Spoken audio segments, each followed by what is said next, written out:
Assalamualaikum warahmatullahi wabarakatuh. Kali ini saya akan menjelaskan tag-tag apa saja yang ada di dalam HTML dan strukturnya. Jadi tag adalah kode dalam HTML di mana kita menuliskannya dengan tanda kurung siku buka seperti ini, lalu kita tutup dengan tanda kurung siku tutup seperti ini. Jenis-jenis dari tag itu ada dua, yaitu ada tag berpasangan dan tidak. Yang berpasangan memiliki tag penutup dengan garis miring, kemudian nama tagnya seperti ini. Lalu di sini saya akan menampilkan strukturnya. Ini struktur dari HTML, ada doctype HTML, kemudian head, dan terakhir ada body. Di sini saya akan menjelaskan tag-tag apa saja yang ada di dalam head dan tag-tag apa saja yang ada di dalam body. Ini adalah struktur HTML. Di bagian head ini nanti kita akan menambahkan tag-tagnya apa saja. Nah, ini adalah bagian-bagiannya. Jadi bagian-bagian tag head itu ada judul halaman, untuk tagnya adalah title. Jadi di tengah ini kita bisa membuat judul dari web kita. Nah, nanti jadi ketika kita tulis di bagian tengah ini akan tampil di browser kita, yaitu title atau judulnya yang telah kita buat di sebelumnya. Ini ada CSS dengan text style, lalu ada JavaScript dengan TypeScript, lalu ada metadata dengan tag meta. Nah, tag meta ini berguna untuk mendeskripsikan website kita. Jadi ketika kita membuat suatu website, kita bisa mendeskripsikannya dengan tag meta ini. Nah, untuk contoh-contohnya dari metadata ini sendiri, yang pertama ada charset, dimana charset adalah encoding untuk proses mengubah karakter yang ada pada suatu karakter set menjadi nilai yang dimengerti oleh komputer. Nah, kemudian ada description, keyword, dan author, dimana ini semua berguna untuk search engine agar dapat memudahkan mengidentifikasi website kita. Lalu ada bagian body. Nah, di sini saya akan menjelaskan apa saja tag-tag yang ada di body. Yang pertama ada text, itu ada heading, itu ada 6 level, ada H1 sampai H6, mana H1 ini paling besar hingga yang paling kecil yaitu H6. Untuk membuat paragraf kita bisa menggunakan tag P. Ini yang saya lingkari ya. Lalu untuk pendukung teks di sini ada BR untuk memberi baris baru, HR untuk membuat garis horizontal, IM dan strong untuk memberi penekanan pada suatu kata. Lalu ada gambar dengan tag image, hyperlink dengan tag A atau hanger. Kemudian untuk list ini kita bisa menggunakan tag UL atau under list untuk list tidak terurut. Kemudian ada order list, di mana di dalam OL dan UL ini kita bisa menambahkan tag LI, DL, DT, dan DD. Kemudian di dalam body kita bisa menambahkan table dengan tag table. Kemudian kita bisa membuat form dengan tag form dengan elemen-elemennya. Di situ ada input, lalu select, dan button. Lalu ada script dengan tag script. Ada object, itu kita menambahkan objek multimedia dengan tag object. Lalu grouping, kita bisa melakukan grouping dengan tag div dan span. Berikutnya ini ada tag komentar. Jadi di sini strukturnya seperti ini, ada kurung siku buka, lalu tanda seru minus 2 kali, lalu nama komentarnya, lalu diakhiri dengan minus 2 kali lagi, lalu kurung siku tutup seperti ini. Struktur tag, jadi di sini ada kurung siku buka, lalu ada nama tag, baru di sini kita bisa menambahkan atribut jika mau. Nah, di dalam atribut ini kita bisa membuat nilai atau value yang akan kita tambahkan, dan terakhir ditutup dengan kurung siku tutup. Nah, ini strukturnya. Contohnya ada si body BG color sama dengan light blue. Ini body adalah nama tagnya, lalu BG color ini adalah atributnya, dan light blue ini adalah nilai atau value-nya. Jadi nanti ketika ditampilkan body ini nanti akan backgroundnya menjadi light blue. Ini contoh dari tag yang menggunakan atribut lebih dari satu. Jadi ada BG color sama dengan light blue, ada ID, my ID dengan class dan value-nya my class. Lalu ada atribut global di sini dimana semua tag itu punya. Contohnya di sini ada access key. Atribut access key ini fungsinya untuk halaman ini dapat diakses dengan keyboard atau shortcut. Jadi ketika kita menambahkan atribut ini berarti kita bisa mengaksesnya dengan keyboard atau shortcut. Kemudian ada class dan ID. Ini adalah satu elemen diberi tanda. Dia ini kelasnya apa, lalu ID-nya apa. Nah, jadi untuk penanda aja gitu loh. Kemudian di sini ada a dir. Dir ini gunanya untuk menentukan arah tulisan. Lalu ada lang untuk language, style untuk memasukkan inline CSS. Lalu ada tab index.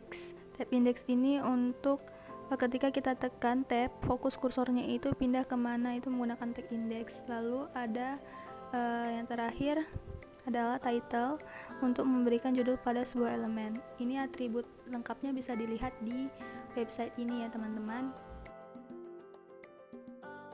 Sekian, wassalamualaikum warahmatullahi wabarakatuh. Baiklah teman-teman, sebelumnya kan saya sudah menjelaskan tag-tag apa saja yang ada di dalam head dan body. Nah, jadi yang ada di head itu ada title, style, script, dan meta. Ini untuk menamai judul halaman website, lalu ini untuk CSS, ini untuk JavaScript, dan ini untuk metadata. Jadi ini berguna sekali untuk mendeskripsikan website kita. Di sini ada charset, ini untuk encoding, description, keyword, author, ini untuk menjelaskan atau mendeskripsikan si website kita. Lalu ada tag-tag yang di dalam body ini. Yang pertama ada heading dari H1 sampai H6. Nah, jadi H1 ini dia yang paling besar ya, hingga ke yang paling kecil itu H6.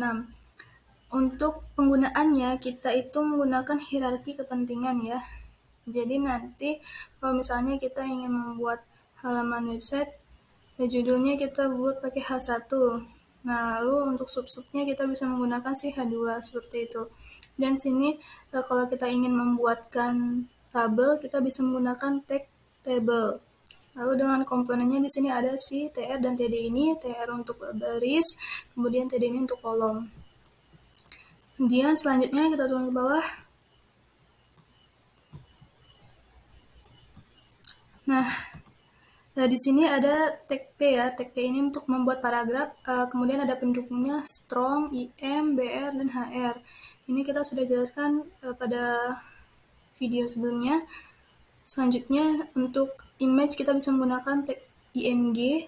Lalu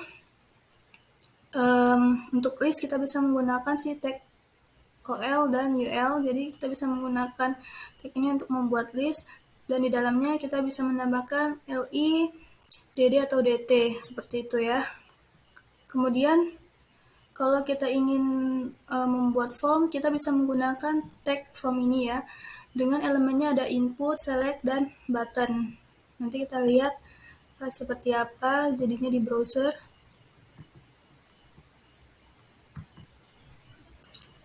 Kemudian selain itu ada objek.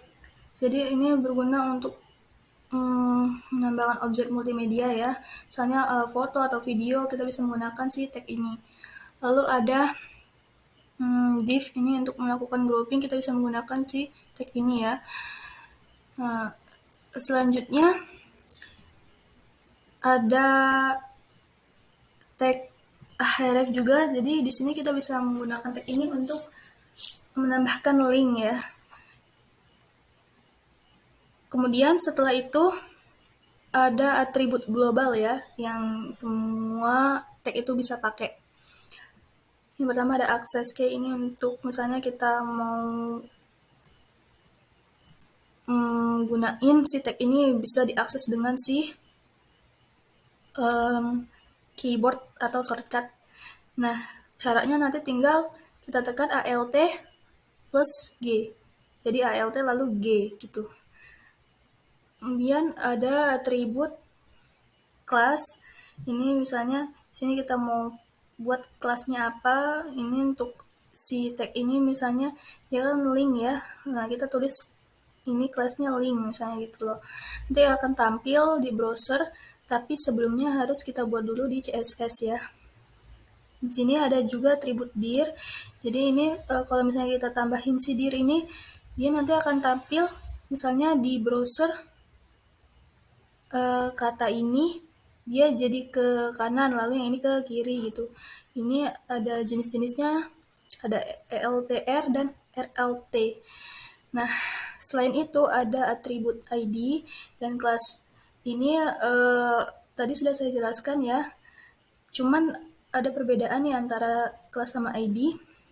Si ID ini dia tidak boleh sama ada dalam dua paragraf atau lebih ya. Jadi hanya boleh dimiliki oleh satu paragraf saja atau satu teks saja. Kemudian kalau si kelas ini dia bisa boleh lebih dari satu paragraf kita tambahin si kelasnya ini, misalnya paragraf satunya itu namanya paragraf satu, paragraf duanya juga satu gitu. Kemudian ada atribut style, kita bisa menambahkan style di sini. Jadi nanti kata ini dia backgroundnya akan menjadi warna merah gitu. Selain itu ada atribut tab index. Nah, jadi ini berguna kalau misalnya kursornya setelah kita ketik itu kita bisa pindahin secara um, manual, misalnya tab index ini nanti ke input yang pertama gitu.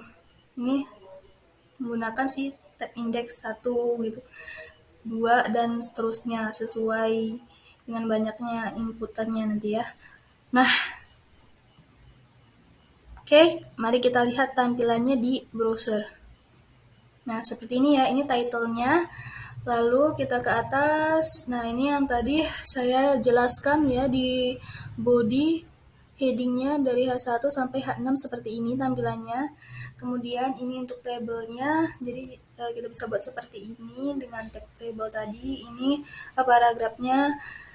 Kemudian di sini kita bisa uh, buat penekanan dengan teks strong dan IM, dan bisa menggunakan BR dan HR juga. BR ini nanti, nah ini kan tadi nyambung ya, si BR ini membuatnya jadi di baris baru gitu.